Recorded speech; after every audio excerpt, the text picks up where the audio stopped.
अथ प्रथमोऽध्यायः। धृतराष्ट्र उवाच धर्मक्षेत्रे कुरुक्षेत्रे समवेतायुयुत्सवः मामकाः पांडवाश्चैव किमकुर्वतु संजय। धृतराष्ट्र म्हणाला, हे संजया, धर्मभूमी असलेल्या कुरुक्षेत्रात युद्धाच्या इच्छेने एकत्र जमलेल्या माझ्या आणि पांडूंच्या मुलांनी काय केले? संजय उवाच दृष्ट्वा तु पांडवानीकं व्यूढं दुर्योधनस्तदा आचार्यमुपसंगम्य राजा वचनमब्रवीत् पश्येतां पाण्डुपुत्राणाम् आचार्यमहतीं च मुं व्यूढां द्रुपदपुत्रेण तव शिष्येण धीमता। संजय म्हणाला,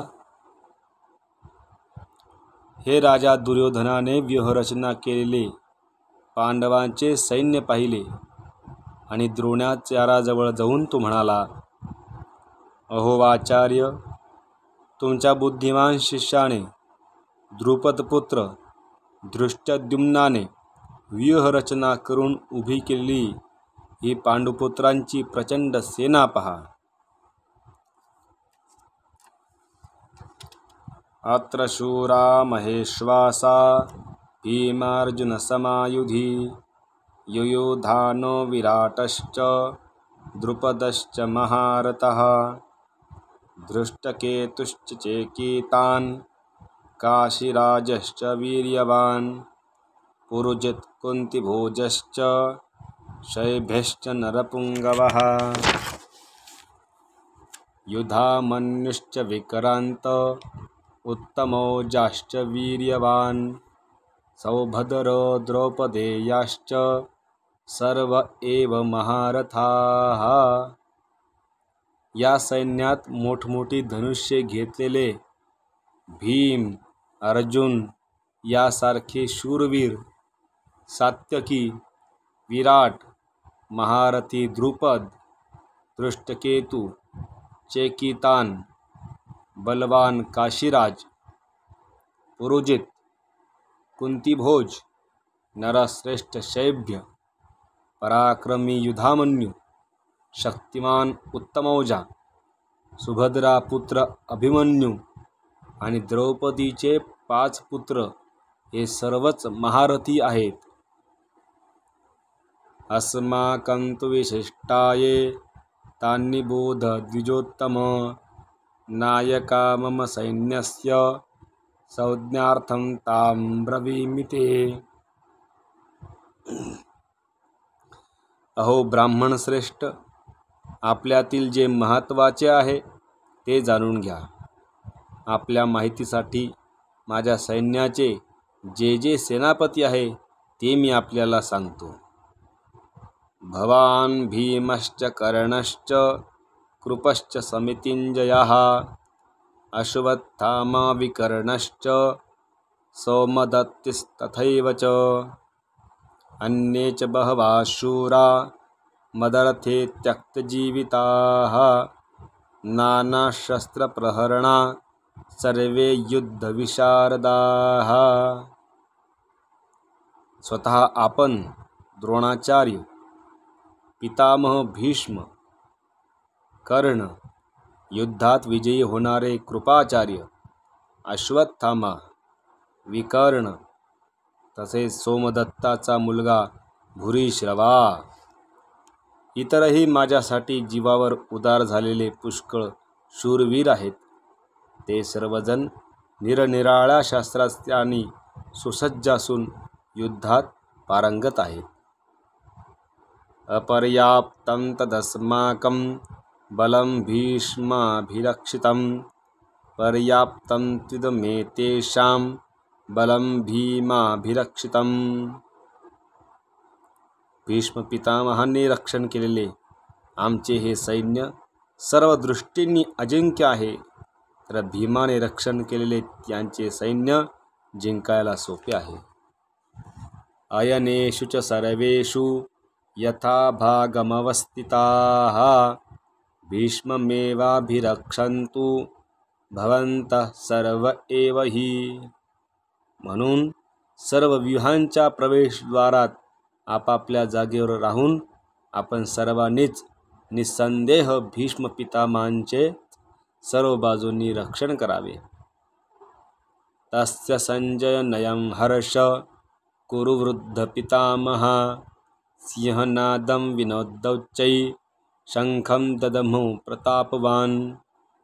ततः शंखाश्च भैर्यश्च पणवानकगोमुखाः सहसैवाभ्यहन्यन्त सशब्दस्तुमलोऽभवत्. कौरवातील वृद्ध महापराक्रमी पितामह भीष्मांनी त्या दुर्योधनाच्या अंतःकरणात आनंद निर्माण करीत मोठ्याने सिंहासारखी गर्जना करून शंख वाजवला. त्यानंतर शंख, नगारे, ढोल, मृदंग, शिंगे इत्यादी वाद्ये एकदम वाजू लागली. त्यांचा प्रचंड आवाज झाला.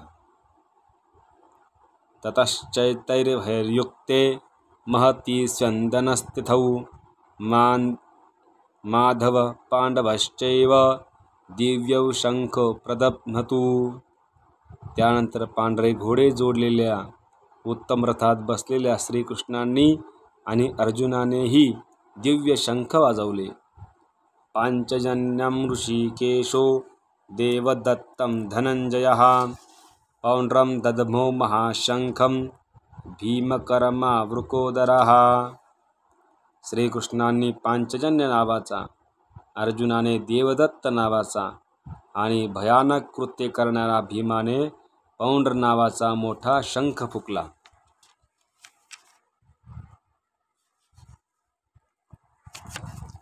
अनंतविजयं राजा कुंतीपुत्रो युधिष्ठिरः नकुलसहदेवश्च सुघोषमणिपुष्पकौ. कुंतीपुत्र राजा युधिष्ठिराने अनंत विजय नावाचा आणि नकुल व सहदेव यांनी सघोष व मणिपुष्पक नावाचे शंख वाजवले.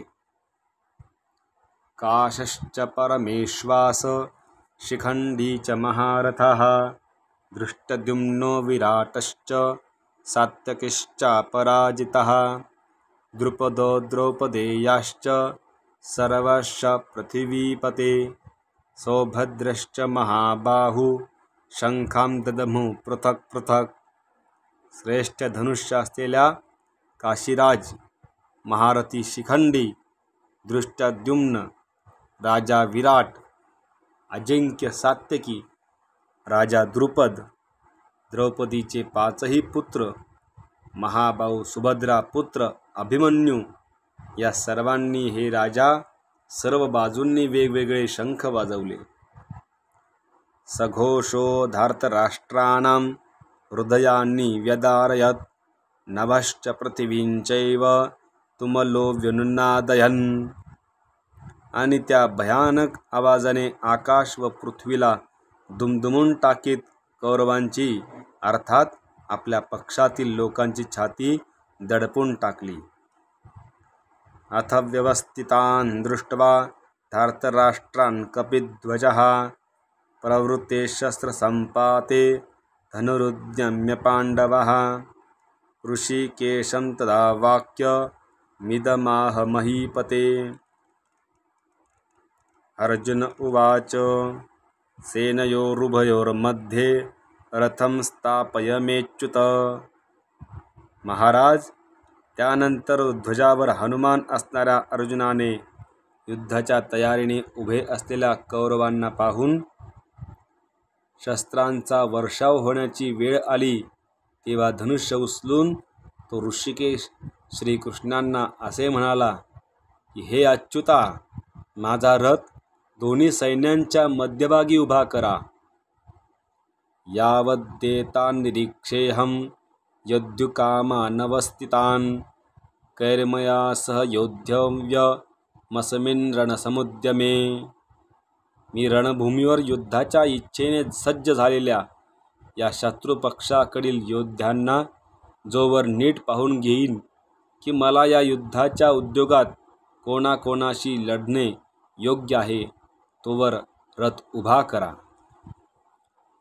योत्समानाननैषेऽहं य एतेऽत्र समागताः धार्तराष्ट्रस्य दुर्बुद्धेर्प्रियचिकीर्षवा. दुष्टबुद्धी दुर्योधनाचे युद्धात प्रिय करू इच्छिणारे जे जे हे राजे या सैन्यात आले आहेत, त्या योद्ध्यांना मी पाहतो. संजय उवाच. एवमुक्तो ऋषिकेशो गुडाकेशेन भारत सेनयोरुभयोर्मध्ये स्थापयित्वा रथोत्तमं. भीष्मद्रोणः प्रमुखता सर्वेषांच महीक्षिताम्.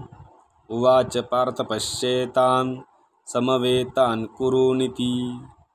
संजय म्हणाला, धृतराष्ट्र महाराज, अर्जुनाने असे सांगितल्यावर श्रीकृष्णांनी दोन्ही सैन्यांच्या मध्यभागी भीष्म, द्रोणाचार्य व इतर सर्व राजांसमोर उत्तम रथ उभा करून म्हटले, हे पार्था, युद्धासाठी जमलेल्या या कौरवांना पहा.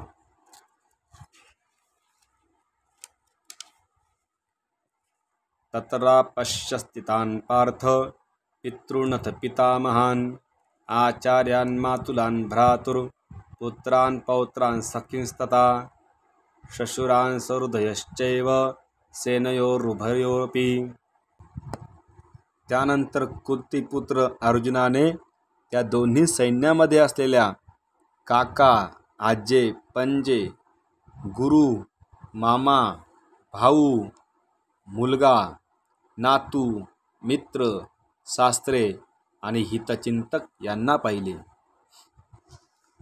तान् समीक्षस कौन्तेय सर्वान् बन्धूनवस्थितान् कृपया परयाविष्टो विषीदन्निदमब्रवीत्.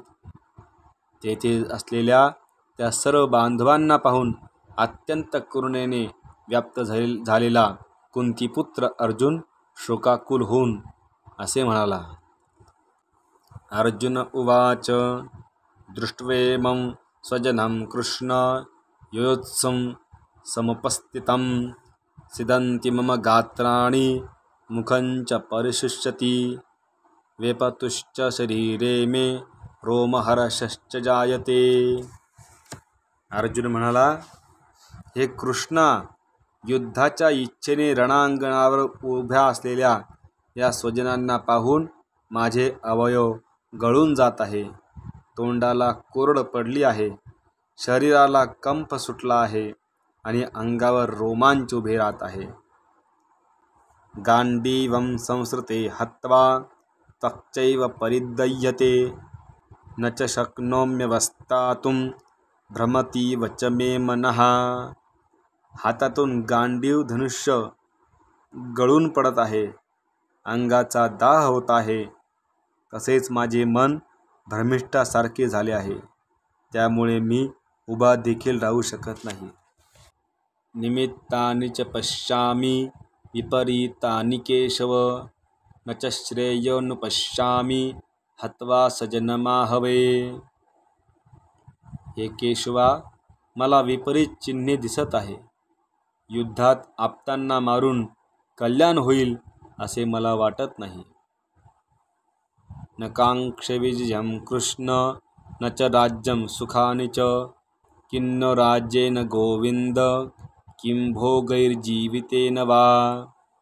हे कृष्णा, मला तर विजयाची इच्छा नाही, राज्याची नाही की सुखाचीही नाही. हे गोविंदा, आम्हाला असे राज्य काय करायचे? अशा भोगांनी आणि जगण्याने तरी काय लाभ होणार आहे? येषामर्थे कांक्षितं राज्यं भोगा सुखानि च त इमे वस्थिता युद्धे प्राणांस्त्यक्त्वा धनानि च. आम्हाला ज्यांच्यासाठी राज्य, भोग आणि सुखादी अपेक्षित आहेत, तेच हे सर्वजण संपत्तीची आणि जीविताची आशा सोडून युद्धात उभे ठाकले आहेत. आचार्य पितरा पुत्रास तथैव च पितामहाः मातुला श्वशुरा पौत्रा शाल्या संबंधिनस्थिता. गुरुजन, काका, मुलगे, आजे, मामा, सासरे, नातू, मेहुणे, त्याचप्रमाणे इतर आप्त आहेत. एतान्न हन्तुमिच्छामि घ्नतोऽपि मधुसूदन. अपि त्रैलोक्यराजस्य हेतो किन्नु मही कृते. हे मधुसूदना, हे मला मारण्यास तयार झाले तरी किंवा त्रैलोक्याच्या राज्यासाठीही मी या सर्वांना मारू इच्छित नाही. मग पृथ्वीची काय कथा. निहत्य धार्तराष्ट्रान् का प्रीती स्वजनार्दन. पापमेवाश्रयेदस्माद् हत्वैतान्नाततायिना. हे जनार्दना, धृतराष्ट्राच्या मुलांना मारून आम्हाला कोणते सुख मिळणार. या आताताईंना मारून आम्हाला पापच लागणार.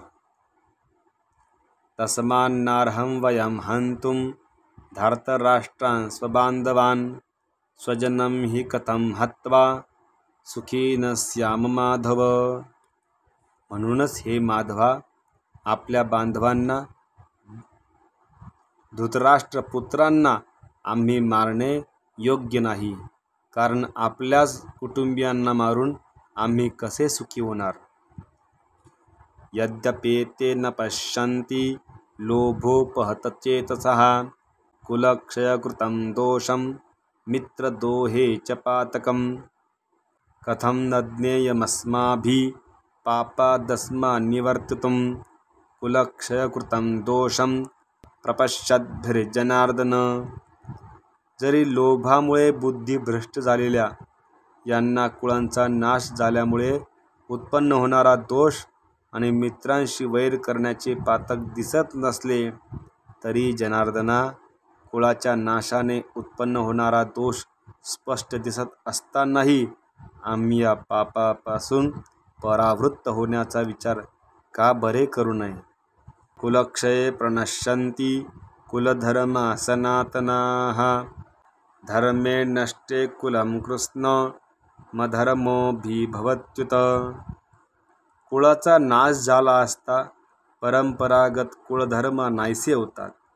कुळधर्म नाहीसे झाले असता त्या कुळात मोठ्या प्रमाणात पाप फैलावते. अधर्माभिभवान् कृष्ण प्रदुष्यन्ति कुलस्त्रियः. स्त्रीषु दुष्टासु वार्ष्णेय जायते वर्णसंकरः. हे कृष्णा, पाप अधिक वाढल्याने कुळातील स्त्रिया अतिशय बिघडतात आणि हे वार्ष्णेया, स्त्रिया बिघडल्या असता वर्णव्यवस्थेचा नाश होतो.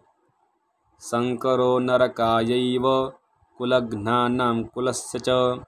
पतन्ति पितरोल्लेशा लुप्तपिंडोदकक्रियाः. वर्णसंकर हा कुळाचा नाश करणाऱ्यांना आणि कुळाला नरकालाच नेतो. कारण श्राद्ध, जलतर्पण इत्यादींना मुकलेले यांचे पितर अधोगतीला जातात. दंशैरेते कुलघ्नानां वर्णसंकरकारकैः. उत्साद्यन्ते जातिधर्मा कुलधर्माश्च शाश्वताः. या वर्णसंकर करणाऱ्या दोषामुळे परंपरागत जातीधर्म आणि कुळधर्म उद्ध्वस्त होतात. उत्सन्न कुलधर्माणां मनुष्याणां जनार्दन नरके नियतं वासो भवतीत्यनुशुश्रुमम्. हे जनार्दना, ज्यांचे कुळधर्म नाहीसे झाले आहेत अशा माणसांना अनिश्चित काळापर्यंत नरकात पडावे लागते, असे आम्ही ऐकत आलो आहोत. अहो बत महत पापं कर्तुं व्यवसिता वयं यद्राज्यसुखं लोभेन हंतुं स्वजनमिद्धताः. अरे रे रे, किती खेदाची गोष्ट आहे. आम्ही बुद्धिमान असून राज्य आणि सुखा यांच्या लोभाने कुटुंबियांना ठार मारायला तयार झालो. हे केवढे मोठे पाप करायला उद्युक्त झालो बरे.